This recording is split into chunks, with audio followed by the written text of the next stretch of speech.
চাচা এখানে কি কাজ করছেন? এই পেঁপের খোলায় কাজ করছি। এখানে কি পেঁপের বীজ দিছেন? হ্যাঁ, বীজ দেওয়া হয়েছে।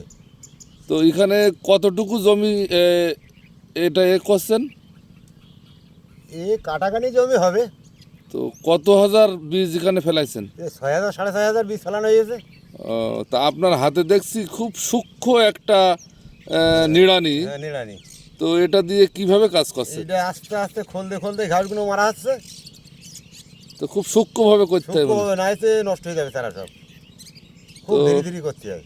এই চারাগুলো কত টাকা করে মনে হয় বিক্রি হবে? এক এক পিস এবারে ওদের বাজারে 3 টাকা করে হবে। আচ্ছা, কি এই স্থানীয় বাজারেই দেন?